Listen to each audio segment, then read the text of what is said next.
മാഷാ അല്ലാഹ്. അമുസ്ലിം സുഹൃത്ത് സുരേഷ് മുസ്ലിം സഹോദരന്മാരെ ബോധ്യപ്പെടുത്തുന്നു. Okay sir.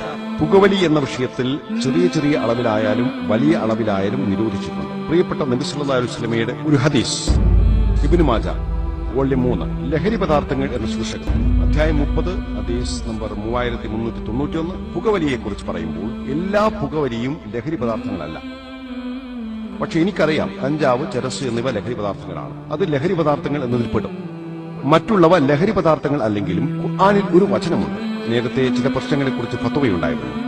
ഹദീസിൽ പറയുന്നു, ചീത്ത വാസന കാരണം നമസ്കരിക്കാൻ പോകുമ്പോൾ ഉള്ളി ഭക്ഷിച്ചുകൊണ്ട് നമസ്കരിക്കാൻ പോകരുത്. അതിന്റെ അടിസ്ഥാനത്തിൽ ജനങ്ങൾ പറയുന്നു പുകവലി മക്രൂഹാണ്, വർജിക്കേണ്ടവയാണ്. കാരണം അതിന് വാസനയുണ്ട്. ശാസ്ത്രത്തിലെ അറിവില്ലായ്മ കാരണമാണത്. ഇന്ന് നമുക്കറിയാം പുകയില വലിക്കുക അല്ലെങ്കിൽ ചവയ്ക്കുക ഏതു രൂപത്തിലായാലും മരണത്തിന്റെ ഏറ്റവും വലിയ രണ്ടാമത്തെ കാരണമാണ്. ഒന്നാമത്തെ ഏറ്റവും വലിയ കാരണം മദ്യപാനമാണ്. ഓരോ വർഷവും ലക്ഷക്കണക്കിന് ആളുകൾ മരിക്കുന്നു. ഇത് മരണത്തിന്റെ ഏറ്റവും വലിയ കാരണമാണ്. യുദ്ധത്തിലും ഭീകരാക്രമണത്തിലും മരിക്കുന്നതിനേക്കാൾ കൂടുതൽ ആളുകൾ ഇത് കാരണം മരിക്കുന്നു. ഓരോ വർഷവും ലക്ഷക്കണക്കിന് ആളുകൾ മരിക്കുന്നു. ഏറ്റവും വലിയ രണ്ടാമത്തെ കാരണം പുകയിലയാണ്. ലോക ആരോഗ്യ സംഘടനയുടെ കണക്ക് പ്രകാരം ഓരോ വർഷവും പുകയില മാത്രം കാരണമായി 40 ലക്ഷം ആളുകൾ ഓരോ വർഷവും മരിക്കുന്നു. ഇതിന്റെ അടിസ്ഥാനത്തിൽ ഖുർആനിൽ ഒരു വചനമുണ്ട്. 2-ാം അധ്യായം സൂറത്തുൽ ബഖറ 195-ാം വചനം, നിങ്ങളുടെ കൈകളെ നിങ്ങൾ തന്നെ നാശത്തിൽ തള്ളിക്കളയരുത്. അതിനർത്ഥം ആത്മഹത്യ അല്ലെങ്കിൽ മരണത്തിന് കാരണമായവ സ്വയം ചെയ്യൽ നിഷിദ്ധമാണ്. ഈ വചനത്തിന്റെ അടിസ്ഥാനത്തിൽ ഇന്ന് നമുക്കറിയാം പുകവലി ചെറിയ വിഷമാണ്.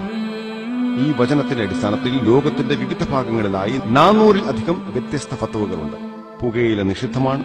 ഞാൻ വരുന്ന ഇന്ത്യയിൽ മാത്രം പണ്ഡിതർ അത് മക്രൂഹ് ആണെന്ന് പറയുന്നു. കാരണം അധിക പേരും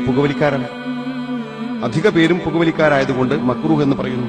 പക്ഷേ ഇന്ന് സൗദി അറേബ്യ, ഈജിപ്ത്, ലോകത്തിന്റെ ധാരാളം ഭാഗങ്ങളിൽ 400-ലധികം ഫത്വകൾ പറയുന്നു പുകവലിയും പുകയിലയും ഏതു രൂപത്തിലാണെങ്കിലും ശരി നിക്കോട്ടിൻ നിഷിദ്ധമാണ്.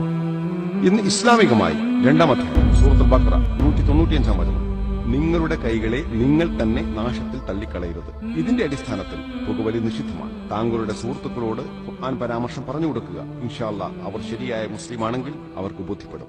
വളരെ നന്ദി.